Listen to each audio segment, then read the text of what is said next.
You were working and I wasn't. Yeah. How was that? Every cent does count when you're trying to save and when you're trying to achieve goals. I feel like it's improved our relationship with money as a couple. I found it a lot easier to manage and track our spending because it was all just one account.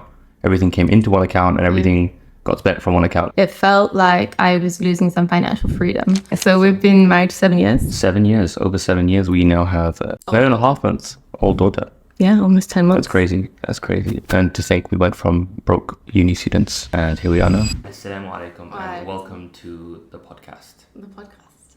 All right, so we've been married 7 years. 7 years, over 7 years, we now have a 9.5 months old daughter. Yeah, almost 10 months. That's crazy. That's crazy. And to think we went from broke uni students and here we are now. So tracking every single spend. So we were 2 broke uni students. Oh, I was tracking every spend. True. I wasn't tracking very We much. went from when we first were married to you were the one who was working. And I wasn't working at all. We had just finished our first year of uni and you had a part-time retail job. I was working at Cotton On. Yeah. No. Yeah, really making bank there. Making lots of money at her retail job. And then, you were working and I wasn't. Yeah. How was that? It was interesting because obviously, stereotypically, you get married, man works, woman just, puts her feet up and chills. But we were 2 broke uni students and we're making it work. You were still studying, you were living in a country where you weren't able to work. Yeah. I was living in a country where I was able to work. So I worked and that was great. But then when it came to managing those finances, so pre-marriage, I would just spend whatever I made because I could. I made a whole bunch of money and I wouldn't spend it all, but I would spend and not really track it at all. Yeah, and even though I wasn't earning any money, I still had a few side hustles. I had some money of my own and I was very used to keeping track of every single spend. So when we got married 7 years ago, we had one joint account.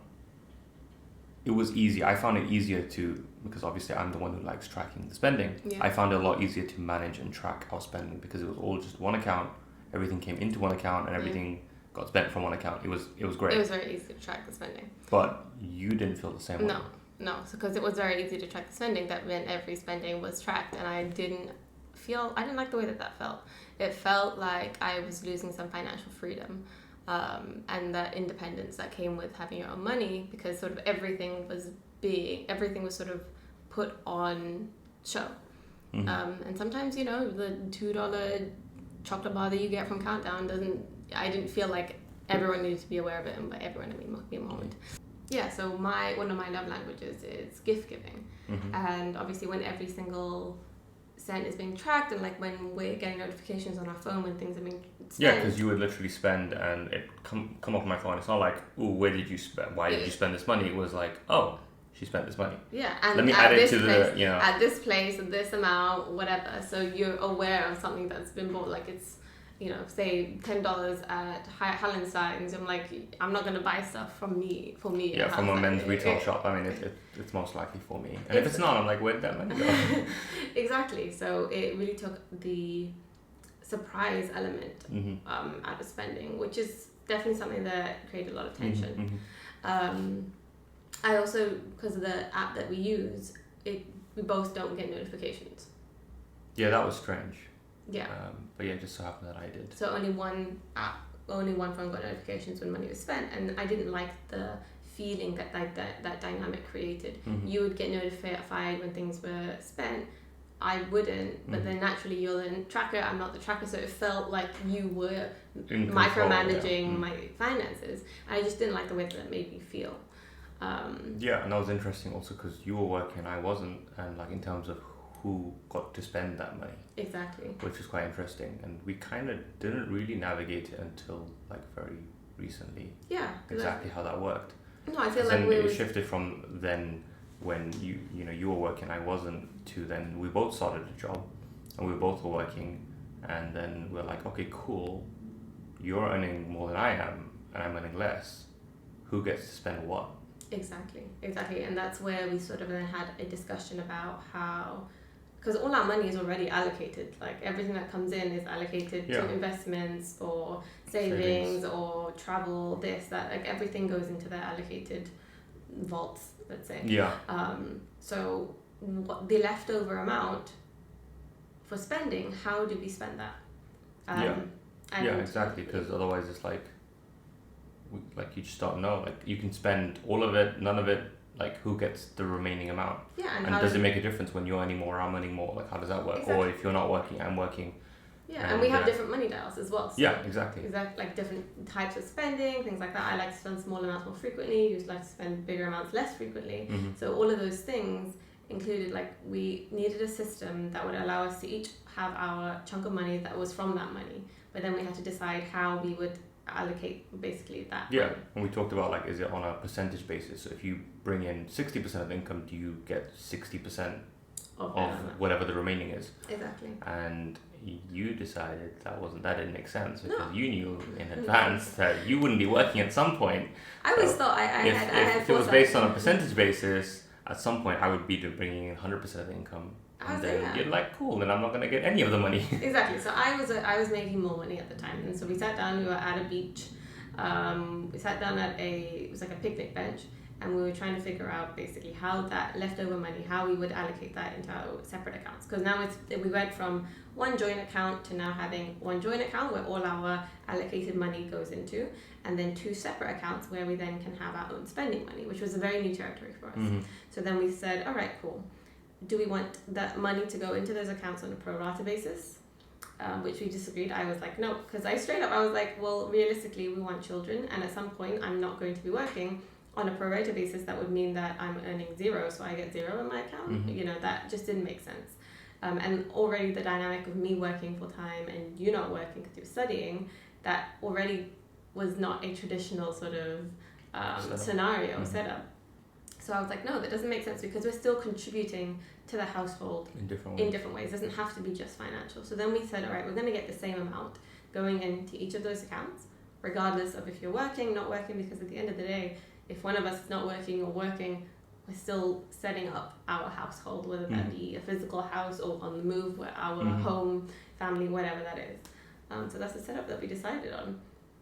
And how do you think that, what are the pros from that?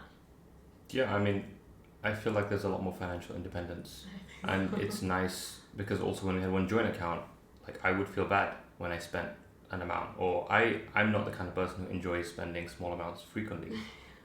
I would rather save up and then buy a $300 mic or a $2,000 laptop or a $200 charger, which doesn't really make sense, but that's something I enjoy spending on. Yeah. But I could never do that Yeah. when it was money from, like, our account, because it didn't make sense. It felt like I was just wasting our money. So now what we do is, regardless of who's earning what amount of money, we're both, like you said, doing things for the family, right? Bringing value to the family, and have work in different ways, even if it's not necessarily bringing in money. It's doing things for our family, so we get the same amount. Yeah. And that also helps with our financial goals in terms of, like, allocating for investing, savings, travel, Hajj. So that really is more beneficial, I think. And I think so. As long as we know we're getting enough, like, we've got enough money for our bills, enough money for investing, or our savings, and then we take out the same amount for each of us in our separate accounts. We're in full control of that. That doesn't get tracked at all. Unless you want to. So you're free to do what you want. I'm free to track it, which I found actually I don't end up tracking it, because I'm like, that's my guilt-free money. Exactly. And it's really interesting, right? Guilt-free money. I feel like that. Yeah, it's actually quite freeing. And the ability to just spend that amount and not really have to think about it. And if you don't have money, you don't spend money. It's pretty straightforward. Yeah. And you can choose to spend that money on yourself, on each other, or our families, friends, whoever that is. Yeah. Which is pretty cool. Yeah. I'm definitely enjoying the guilt-free spending. Yeah, it is nice. I think that I feel like it's improved our relationship with money as a couple. Mm-hmm. Going from, I feel like we used to have a lot of discussions. Oftentimes they would turn into, like, long, lengthy discussions about small purchases. Mm-hmm. Just because I think there was a differing understanding of our money dials. And I think that when it comes to shared money, and when it comes to when you're obviously broke students, every cent does count when you're trying to save and when you're trying to achieve goals. So now that we have those separate accounts where cool, you want to spend how much on a cake?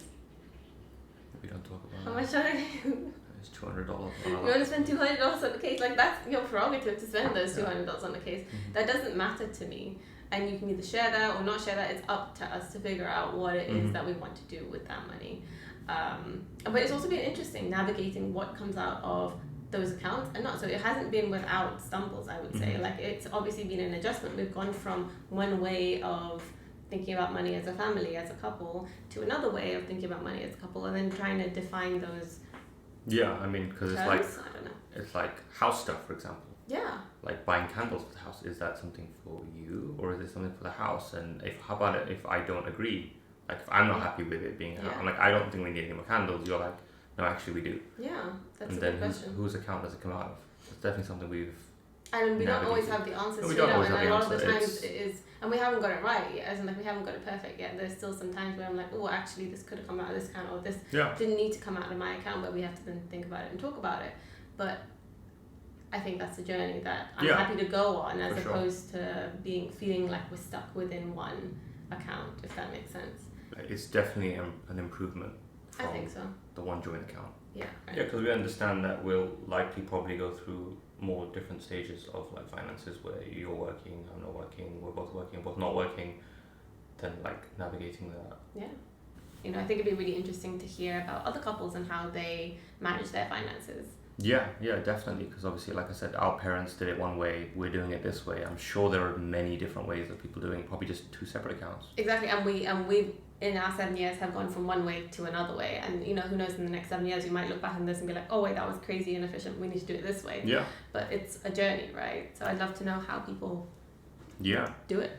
So how do you guys do it?